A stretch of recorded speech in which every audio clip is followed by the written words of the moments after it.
Hi everyone, welcome to Forsaken Joe. Last night I found myself standing in the kitchen at 2 a.m., holding my wife's phone like it was a ticking bomb.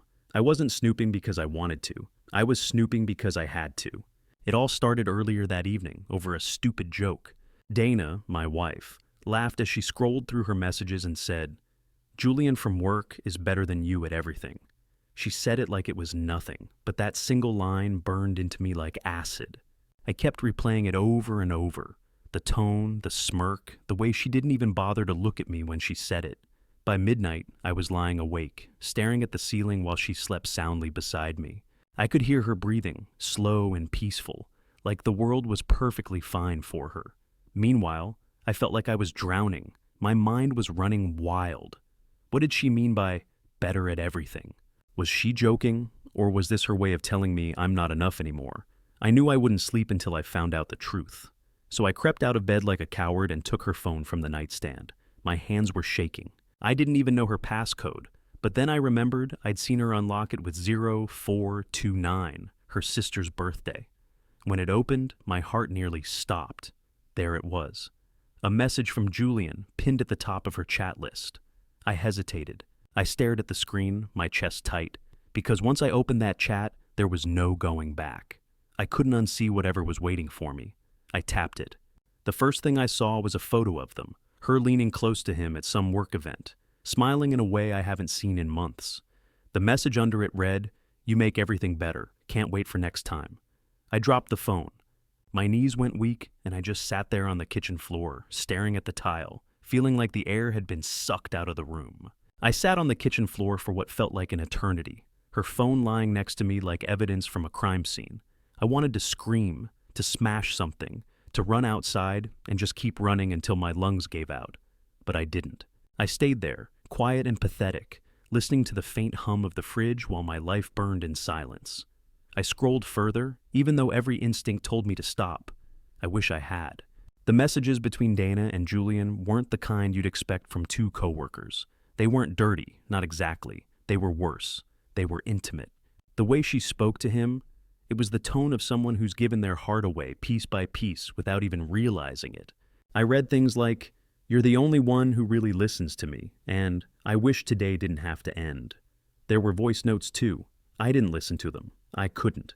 When I heard the creak of the bedroom door, my blood turned cold. I locked the phone, shoved it onto the counter, and tried to act normal. Dana walked into the kitchen, her hair a mess, her eyes half closed.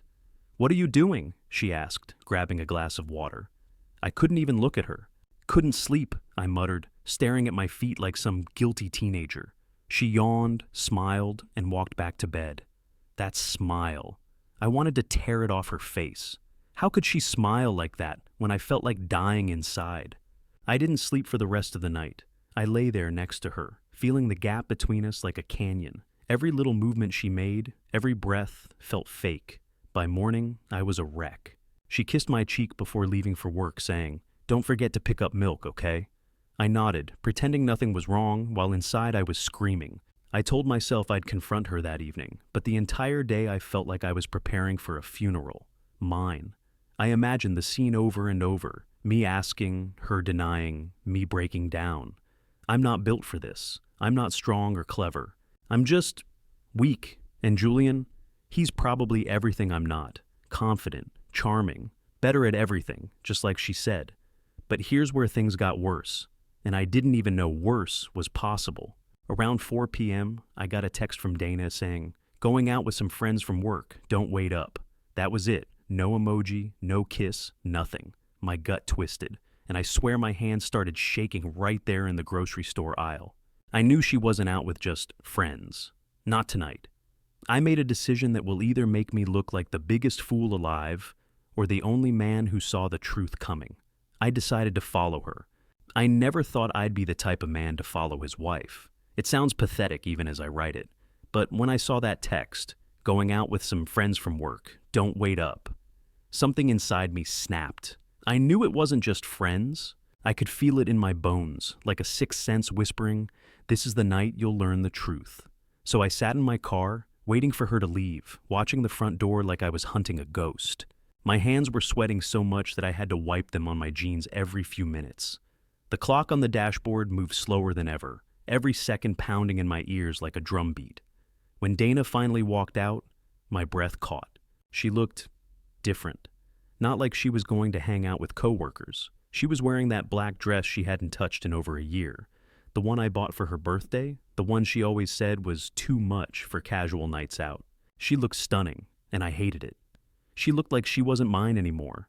She slid into her car and drove off, and I followed, staying a few cars back, praying she wouldn't notice me. I felt like some kind of amateur detective, except there was no satisfaction in it, just fear.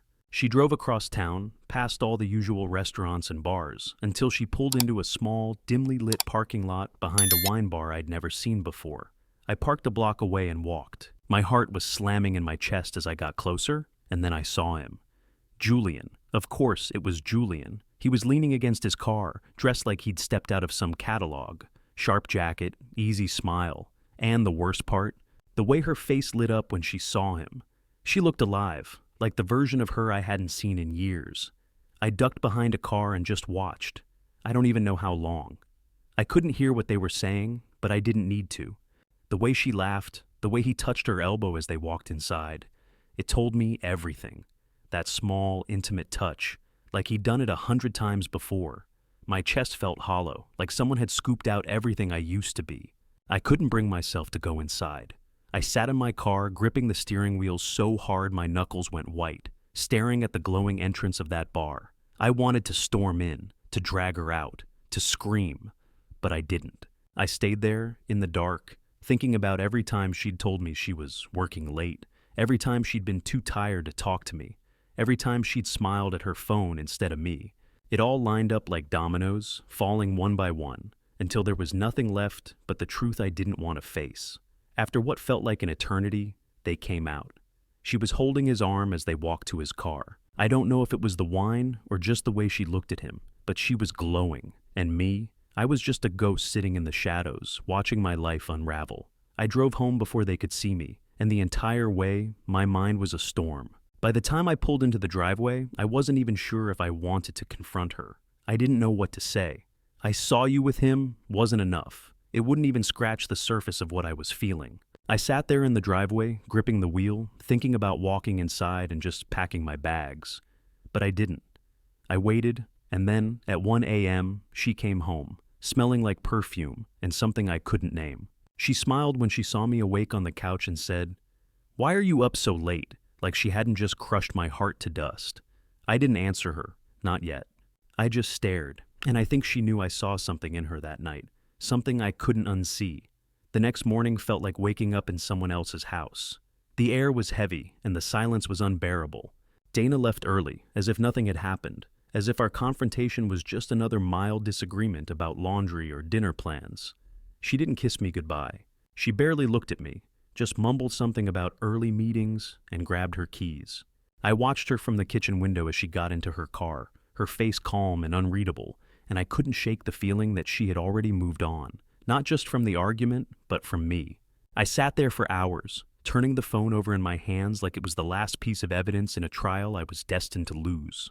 I couldn't stop thinking about the messages I'd read, about Julian telling her that she makes everything better. That single line replayed in my head like a broken record. What else was there? What hadn't I seen? My stomach turned at the thought of how deep this could go. Finally, I did what I promised myself I wouldn't do. I went digging, not just through her phone this time, but everywhere. I checked her email, her social media accounts, even her laptop. I don't know what I was looking for, but I knew I wouldn't stop until I found something, and I did. Oh, I wish I hadn't, but I did. In her laptop's downloads folder, there was a video, a short clip, no more than 30 seconds, but I'll never forget it. It wasn't anything graphic, not in a way that would make this story too dark for YouTube, but it was intimate. It was Dana, recording a goofy little moment at work.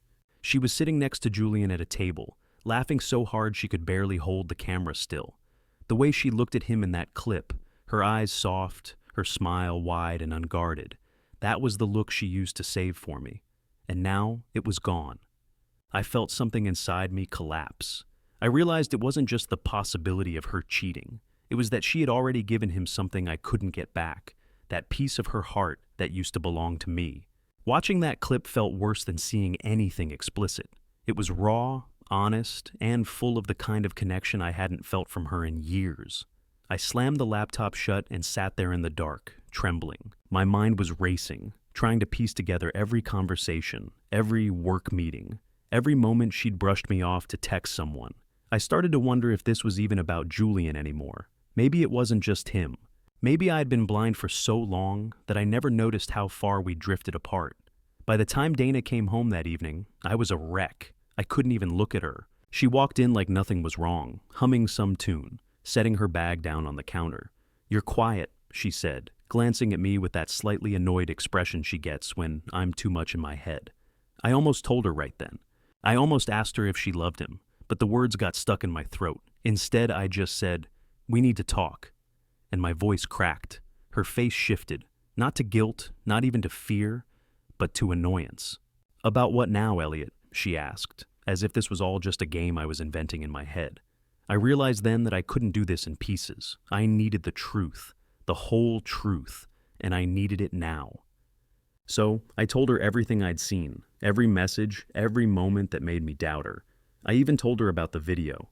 For a moment, she said nothing. She just stood there, arms crossed, looking at me like I was some broken thing she couldn't fix. And then, in the coldest voice I'd ever heard, she said, "Maybe you should stop digging, Elliot. You might not like what you find." I didn't even know how to respond. What kind of answer is that? It wasn't a denial. It wasn't an apology. It was like a warning, and in that moment, I realized I was standing on the edge of something much darker than I ever expected. I don't even know how I made it through the next day. After Dana's words, "Maybe you should stop digging, Elliot. You might not like what you find." I couldn't eat, couldn't think, couldn't do anything but replay them over and over in my head. It wasn't just what she said, it was the way she looked at me when she said it, like I was already a stranger, someone she didn't know anything to anymore. There was no fear in her eyes, no regret, only this cold confidence that made my stomach twist. That was when I realized something terrifying. I might never get the truth from her directly. I was going to have to drag it out, even if it meant becoming someone I didn't recognize. I spent that entire night alone in the living room, staring at the blank TV screen, trying to decide what to do. Part of me wanted to pack my bags and leave, just vanish from this nightmare. But another part, the part that couldn't let go of her laugh, her warmth, our years together, refused to walk away without knowing exactly what had happened between her and Julian. I didn't just want answers, I needed them. It was like an obsession, eating away at me from the inside. The next day I called in sick to work. I sat in my car outside her office for hours, watching the building, waiting for something, anything, to confirm my worst fears. It felt insane, like I'd turned into some bitter, broken stalker. But when you love someone and feel them slipping away, you do things you never imagined. You become someone you don't even like. Around noon, I saw them. Dana and Julian, walking side by side out of the building. I don't know how to describe what I felt at that moment. It wasn't just anger. It was like watching the ground crumble under your feet. She was smiling, that smile that used to be mine. He said something, and she laughed, her hand brushing his arm. I felt like I'd been punched. They got into his car together, and for a moment, I just sat there, frozen, watching the taillights disappear down the street. My heart felt like it was splitting in two. I followed. I told myself I wouldn't, but I did. They drove to this small cafe on the edge of town, the kind of place you'd never just stumble into by accident. I parked far enough away to avoid being seen and sat there, watching through the windshield like a ghost. They were sitting by the window, leaning in close, talking with that kind of intensity that's more intimate than anything physical. There was something between them, something I couldn't deny anymore. But then something unexpected happened. Julian stood up and left the table for a moment, maybe to take a call or use the restroom. That's when Dana did something that broke me all over again. She pulled out her phone, and her entire face changed. The smile was gone, replaced with something darker, heavier. She typed something quickly, her fingers trembling, then closed her eyes like she was on the edge of tears. Who was she texting? Me? Him? Someone else entirely? I don't know. All I know is, for the first time, I felt like I wasn't just losing her to Julian. I was losing her to something I didn't understand. I couldn't sit there any longer. I left, driving aimlessly for hours, my mind spinning with questions. Was she in love with him? Was she planning to leave me? Or was this some messed up cry for help? By the time I got home, I was shaking. I poured myself a drink, then another, but nothing helped. I kept seeing that look on her face when she was alone at the table, like she was carrying some secret too big for either of us. That night, when she came home, she was quiet. She didn't ask me about my day, didn't even comment on the untouched dinner on the counter. She just went straight to the shower, humming softly like nothing was wrong. I wanted to confront her again, to throw everything I'd seen in her face, but I couldn't. Instead, I stood outside the bathroom door, listening to the sound of the water, and wondered how we got here. How we went from being partners to being strangers with locked phones and whispered lies. I'm done waiting for the truth to come to me. Tomorrow, I'm going to get it myself. I don't care what it costs. The next morning, I woke up with a single thought carved into my mind like stone. I couldn't keep living like this. The not knowing was worse than anything I could imagine. My hands were shaking when I poured my coffee, not from caffeine, but from the weight of everything pressing down on me. Dana was already gone when I woke up, which only made my chest feel tighter. She left a note on the counter that said, "Late meetings tonight, don't wait for me." The casual tone of that note made me want to rip it to pieces. Meetings? Was that what she called Julian now? By mid-morning, I had already made up my mind. I wasn't going to just sit and wait for her to give me crumbs of truth. I was going to take it. So I did something I never thought I'd do. Something that, even as I type this, makes me feel like I've crossed a line I can't come back from. I called an old friend of mine, Leo, who works in IT security. I told him I was worried Dana had lost her phone, and I needed help retrieving old backups. That was a lie, of course. What I really wanted was access to everything. The texts, the emails, the things she could hide from me with a single swipe. I felt sick as I said it, but I knew it was the only way. Leo, being the guy he is, didn't ask too many questions. Within hours, I had what I needed, a backup of her phone data. I sat in my car, laptop open, parked in some anonymous lot, scrolling through the pieces of her life that she never meant for me to see. Every message was like a dagger, every small detail confirming what I'd been too afraid to admit. She wasn't just drifting away from me, she was already gone. The messages with Julian were worse than I imagined. Not explicit, but intimate in a way that made my skin crawl. They had this language, this shorthand, like they'd built a little world where I didn't exist.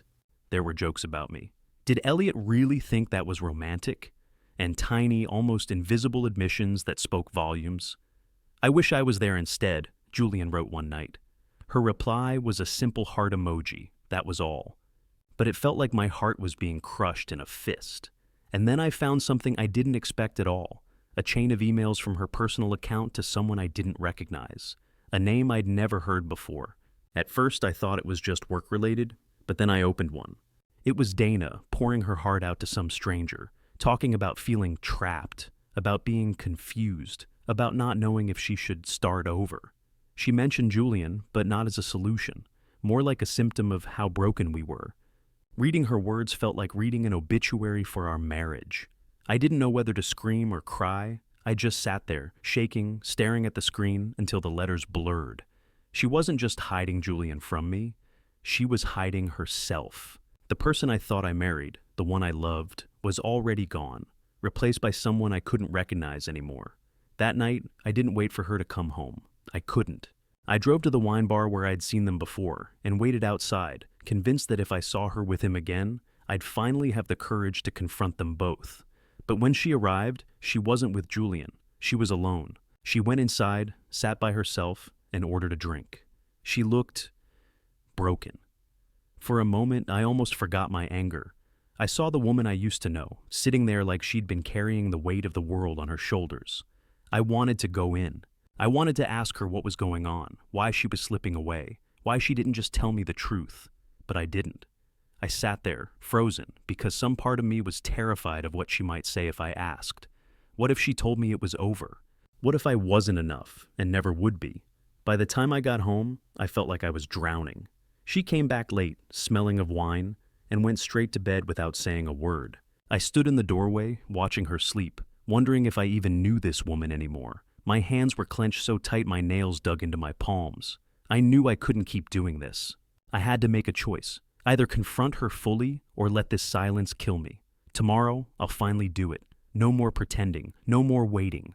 She's going to tell me everything, and I'm going to listen, even if it destroys me. The next day felt like standing on the edge of a cliff, knowing that one step forward would change everything forever. I barely slept the night before, lying in bed while Dana's breathing remained slow and steady beside me. I kept wondering how she could sleep so soundly while my mind was tearing itself apart. I knew this couldn't go on any longer. I couldn't keep watching her from the shadows, digging through her life like some pathetic detective, waiting for scraps of honesty. I needed answers, no matter how ugly they were, and I needed them now. That evening, when she came home, I was ready. Not in the confident, heroic way you'd see in movies. I was shaking, my voice cracking before I even spoke. "We need to talk," I said, as soon as she stepped inside. She looked at me, surprised, like she'd walked into the wrong house. "About what?" she asked, her tone sharp and defensive. I could feel my heart pounding against my ribs, but I forced myself to hold her gaze. "About Julian, about all of this. I know there's something you're not telling me, and I'm done pretending I don't see it." My voice cracked on the last word, but I didn't care. The room went still. She stood there, holding her bag like a shield, and for a moment I thought she'd lie again. But instead, she let out this long, shaky sigh and sat down on the edge of the couch. She didn't look angry or even caught. She just looked tired. "You don't want the truth, Elliot," she said quietly, her hands clasped together. "Because once I tell you, nothing will be the same." I felt my throat tighten. "Tell me anyway," I said. "I'd rather know than live like this."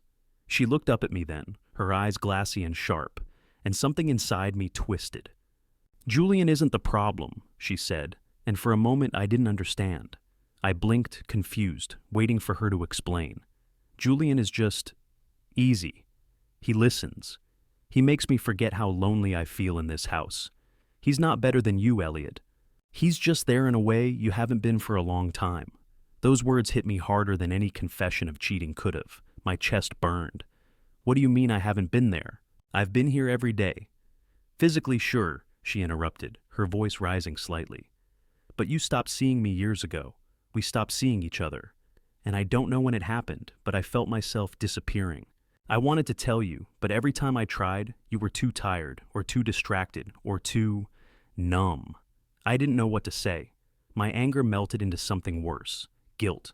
Because as much as I wanted to deny it, I knew there was truth in her words. We'd both been living in this silent, empty space, pretending everything was fine when it wasn't. But I still couldn't let Julian's name go. "So what is he? A replacement for me? Someone you can laugh with while I sit here wondering what I did wrong?" My voice cracked again, sounding more broken than angry. She shook her head, tears welling up now. "Julian isn't a replacement. He's a distraction. And yes, I let it go too far.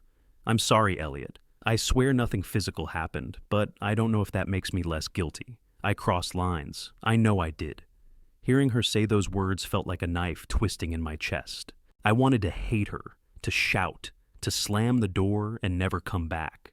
But all I felt was this crushing sadness, not just for her, but for both of us, for what we used to be, for what we lost without even realizing it. I sat down on the floor, my hands covering my face, and for the first time in years, I cried. Not the quiet kind of crying, but the kind that shakes your whole body. Dana sat beside me, silent at first. Then she put her hand on my back. I wanted to push it away, but I couldn't. We just sat there, both of us broken, both of us unsure if we could fix anything anymore. She whispered, "I don't want Julian. I want us. But I don't know if we're even still there to save." Those words are still echoing in my head as I write this. I don't know what happens next. I don't know if I can forgive her, or if she can forgive me for being blind for so long. All I know is that this story isn't over. Not yet. The days that followed our confrontation were some of the hardest of my life, but they were also the first real days we'd had together in a long time. Dana and I didn't pretend anymore. We talked, not the small, shallow kind of talk we'd been doing for years, but the deep, raw conversations that force you to face every crack and scar in your relationship. It wasn't easy. There were tears, there were long silences, and there were moments when I thought one of us would just walk away. But we didn't. One evening, as we sat on the porch watching the sunset, Dana said something that stuck with me. "Elliot, I don't want to keep running. I don't want distractions or secrets. I just want us. The way we used to be, or maybe even better than we were before. And for the first time in weeks, I believed her. I realized that, as much as she drifted, I had too. I'd stopped noticing her, stopped trying, stopped fighting for what we had. Julian wasn't the real threat. The real threat was our silence, our neglect, and our fear of admitting we were broken. So, we started over. We turned off our phones and cooked dinner together, laughing over burnt pasta and spilled wine. We went on long drives with no destination, talking about the dreams we'd left behind, and the ones we still wanted to chase. We made promises, not the kind you say once and forget, but the kind you write into your life, day by day. And slowly, I started to see that woman I fell in love with all those years ago. And maybe, just maybe, she saw me again too. I won't lie and say everything is perfect now. It's not. But it's better. It's real. And I've learned that sometimes the worst cracks in your life can become the place where light gets in. So, here's my question for you, viewers of Forsaken Joe. Have you ever had a moment in your relationship where you almost lost everything only to find a way to rebuild it stronger than before? Share your stories in the comments. I want to hear the moments that made you fight for love. And if this story hit home for you, don't forget to subscribe to Forsaken Joe for more real stories like this one.